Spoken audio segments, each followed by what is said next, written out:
Happiness is not a thing you can cut off by the yard or measure in chunks. It is a matter of moments when you suddenly know that this moment is special. I'm here today to chat about my Gladys Taber book collection.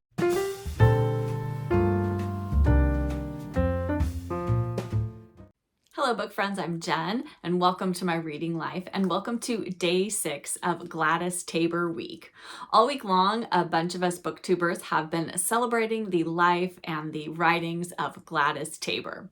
Gladys Taber was an American writer. She lived from 1899 to 1980 and she is most well known for her books about her farmhouse in Connecticut called Stillmeadow, and she also wrote about her home on Cape Cod called Still Cove. And I am relatively new to Gladys Taber, so I'm probably not the person to come to if you're looking for expertise on Gladys Taber, but I am having so much joy and fun in discovering her and her writing, and she just seems like she had such a lovely philosophy of life, and she really was focused on the little everyday things, from nature to animals to food to family, and I really love all of those things too. And so it has just been lovely to start immersing myself in Gladys Taber's world. I am pretty sure that the first time I heard Gladys Taber's name was from my lovely friend Melissa, who is at A Duchess Inside on Instagram, and she also has a YouTube channel, which she isn't currently updating. But Melissa, I believe, posted some books that she'd received, and some of them were Gladys Taber books. And I have to believe this was a couple of years ago, and it wasn't a name I was familiar with, and then I started seeing it everywhere. You know how that happens when you learn about something new or someone new or learn a new word, and then suddenly it seems to be everywhere. And that was what happened with Gladys Taber. And I started seeing her popping up and being shared by people whose taste in books and whose lives in general seemed to be kindred spirits to my own. And so then I started looking into Gladys Taber, and boy, oh boy, are her books hard to find. Unfortunately, I don't think any of them, no, I take that back. I believe there is one of her books that you can get an ebook of. I think there is a Kindle version of it for sure. I'm not sure if you can get it from other ebook retailers as well. But other than that, none of her books are currently in print. So you have to track down secondhand and vintage copies of her books, and they are few and far between out there. You can find them. Sometimes they're quite pricey. I managed to find some for a pretty good deal recently, and I was pretty pleased about that. For me personally, I would rather not spend more than I would on, say, a brand new hardcover to purchase a secondhand or vintage book, but that's just my own sort of guidepost for that. And so it was a good day when I stumbled upon some books for a relatively good price. And I actually also have a couple of other books that are on their way to me. I was hoping they would be here by the time that I filmed this video, but I will talk about them briefly at the end. But let us just get into my small stack of books that I have here, and I'm going to share with you the Gladys Tabers that I have in my collection currently, and then at the end I'll talk about the 2 books that I just recently ordered that I think should be arriving in the next few days. I'll be sure to post a picture of them on my account so that everyone can see them once they do arrive, but I thought I would just kind of go through the books sort of in the order I received them. Most of them I did receive recently. I only have 1, 2, 3, I have 6 books here to share.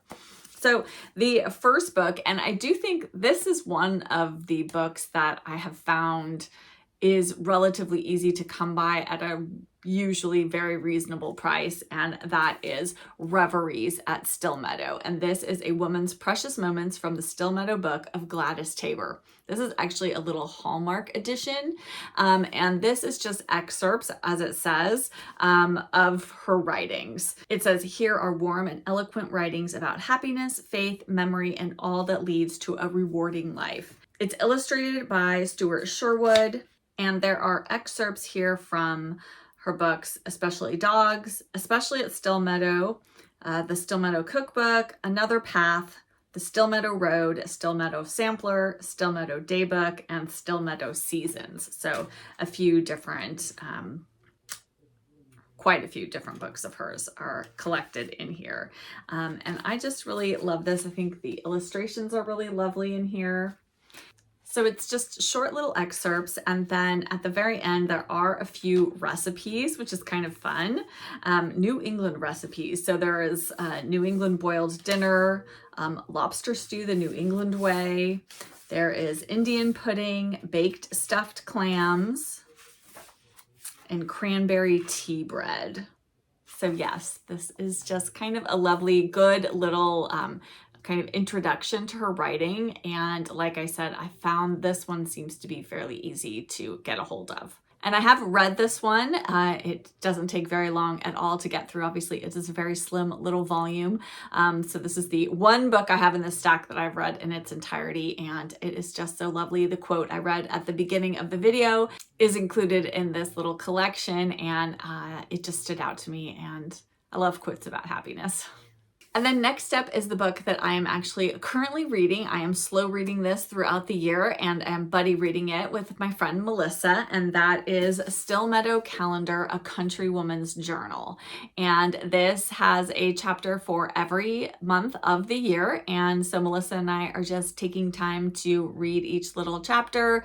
I'm doing mine, and I think Melissa is as well, at the beginning of the month, because each chapter just kind of feels like a good way to usher that month in. And I just read the chapter on April, and it was delightful. And it's fun because she will include sometimes just recipes, you know, that are good for that particular time of year. And I love the opening to the chapter on April, so I'm going to read that to you really quickly. The look of April at Stillmeadow is a tentative, questioning look. For spring is beginning, and yet winter has not absolutely gone. I note in my journal that the past 5 years have brought cold weather, rains, and even blizzards. But there are days, oh, tender daffodil days. Twilights grow longer, and the air has a different sweetness that speaks of spring. There are soft, moon-deep nights when the peepers sing sweet in the swamp. The redwings and robins are back, and the juncos have gone on, following the inevitable law of nature. The wild geese go over uttering their wild, lost cry. She just has such an evocative way of describing the natural world, and I absolutely love that. So I highly recommend this one. This book is actually a little bit harder to track down, and it took me a couple of months before I was able to get a hold of a copy. So I think I had to read January and February in February because I didn't get it until then, but it was well worth it. And I so look forward to each chapter of each month of the year. And this is just going to be a lovely slow read throughout 2025. The next 4 books are actually recent acquisitions. I just found these 4 from a seller on Etsy, and it was just random. I was on Etsy one day, and I don't even know why I put Gladys Taber's name in, but I just thought, let's just see what's on here. And lo and behold, somebody was selling these 4 books, and they had 3 in one lot and then 1 in another, and I scooped them all up because the price was right. So I'm so happy to have these in my collection, and I cannot wait to get to them. So the first book, and this was the one that I bought that was just for sale singly, and that is Harvest of Yesterdays, My Years Before Stillmeadow. So this book takes place before she purchased Stillmeadow, and it sounds like it's a reminiscence of her life from childhood to the present, most of it revealed here for the first time, and suffused with the lovely intimate touches that are the author's hallmark. It says she vividly recreates her peripatetic childhood in the mining country of the Southwest of Mexico, the warm small-town life in Appleton, Wisconsin, where her geologist father settled down at last as a professor, her high school years and first love, her years at Wellesley College during World War I, and her marriage to music instructor Frank Taber, her life in New York during World War II, pursuing a writing career on Manhattan's Upper West Side, and on to the present with charming anecdotes about people and pets at Stillmeadow and at Still Cove, her house on Cape Cod. So I am very much looking forward to this one. So this one sounds a little bit more like just kind of a general memoir. So yes, I am hoping to get to this one very soon. I actually think I might start with this one next since it's going to go back to her early life, and then maybe I'll move on to one of the other ones that I've purchased here. And then the first of the 3 books that I bought in a little lot from that Etsy seller is Country Chronicle. Similar to the book that I'm currently reading, this one, instead of being broken out by months of the year, it is broken out by seasons. So we have winter, spring, summer, and autumn. And I'm thinking that I'm going to wait and maybe start this one at the beginning of winter and then kind of read each section at the start of each new season. So I'll start it towards the end of this year and then carry it over into next year. I just thought that might be kind of a fun way to do it. Or if I can't wait, then I'll just dive in and read it. And then I could reread it in that way. So we shall see. If anyone has read this one, do you find it good to kind of read it with each of the seasons? I do love to read seasonally, so that's probably what I will end up doing, especially since I have the other slow read going on this year. So this will kind of just overlap at the very end of the year, and then I can take this one into 2026 with me. And then the next book that I purchased was My Own Cape Cod. And this is about Still Cove, her home on the Cape, as opposed to Stillmeadow, her farmhouse in Connecticut. And yes, this one is also broken up by seasons, but it starts in the spring. It says, Still Cove, she writes, is exactly my idea of heaven. Nestled on a cliff overlooking the sapphire waters of Mill Pond Inlet, it is a low one-story house with white cedar shingles weathered to a soft smoke gray. Looking beyond Still Cove, Mrs. Taber reflects on the Cape itself. Here are friends and neighbors living in enviable closeness to each other and to the natural setting in which they've made their lives. So yes, very much looking forward to this one as well. I don't know if I'll read this one seasonally or if I'll just sit down and read it. We'll see where the wind takes me. And then my final book that I have to share with you today is My Own Cookbook. And this is from both Stillmeadow and Cape Cod. So this is a collection of Gladys Taber's recipes. And it is so fun. Well, first off, this book has just got some delightful little things in it. First, it has a little inscription. It says, "For your Gladys Taber collection, love, Jean, Christmas 1973. I was born at the end of 1973, and so I feel like this book was destined to come into my hands. And then inside here, somebody has left like an extra little clipping of a recipe. This is for a Polynesian rice salad. And then there's also a recipe for a steamed Christmas pudding. There was also this little card in here that someone had left. It says, "To a nicer than anyone hostess, for a better than anything time. Thanks so much.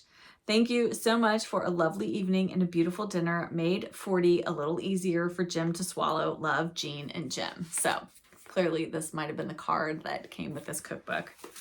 But yes. Oh. There is also, I keep finding more and more things in this book. There is a handy chart of kitchen math. So different little conversions. Well, that's kind of fun. Little substitution chart. Oh, I love it when books contain little surprise goodies. Let me see if there's anything else that I've missed. I think that's it.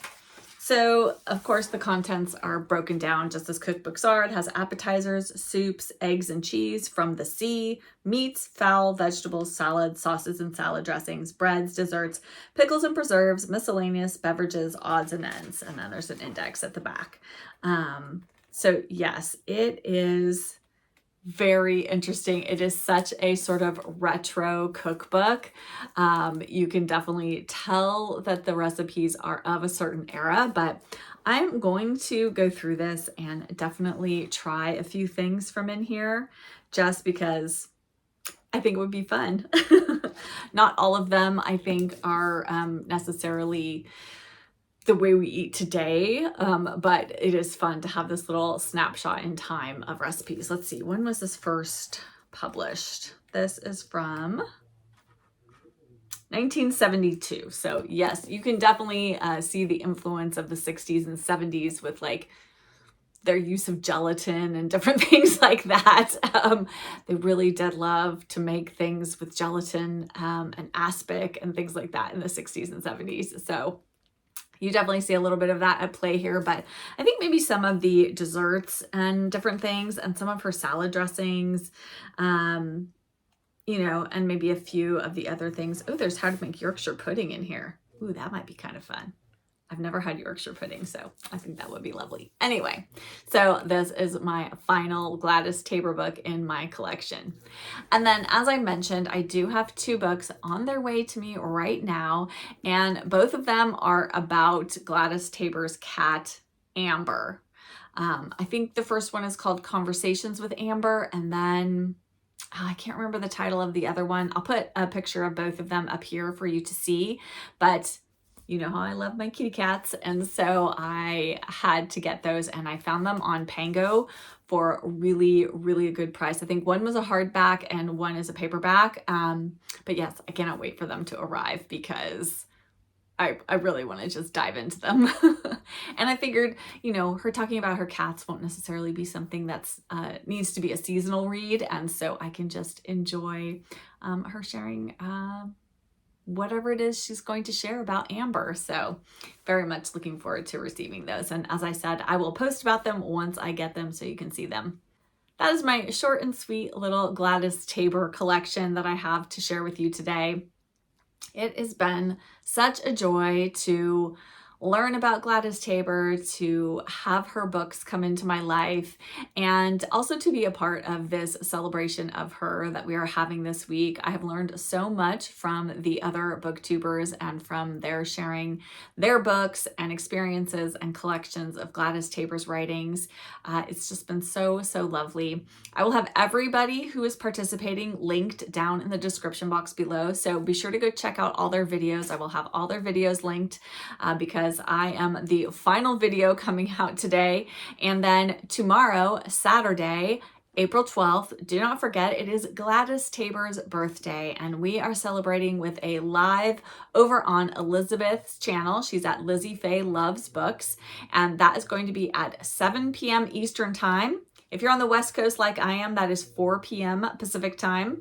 And if you are elsewhere, hopefully you can calculate your time difference. I would love it if you would join us for the live to chat about Gladys Taber and just celebrate that it is her special day. And I would love to have you join all of us for our special little live. Thank you as always for watching this video. I would love to chat with you in the comments. Is there any book that I showed today that you're particularly interested in? And I will definitely be sure to share my thoughts on these books after I read them. And hopefully you have learned a little bit about Gladys Taber this week, and maybe you're intrigued to track her down. I know there were a number of people after I posted my announcement video that said their library had some Gladys Taber books, and that is fantastic. My library doesn't have any of her books, unfortunately, so I have had to try to track them down myself. But if your library does have them, I highly recommend checking them out. They are such lovely books. If you're in the need for something that's quiet and cozy and reflective, then I think Gladys Taber will fit the bill for you. Thank you for taking a few minutes out of your day to spend some time with me chatting about my Gladys Taber book collection. And if you enjoyed this video, if you could hit that like button and subscribe if you aren't already subscribed, I would love to have you join my bookish community. And as always, I'll be back with another video very soon. Bye!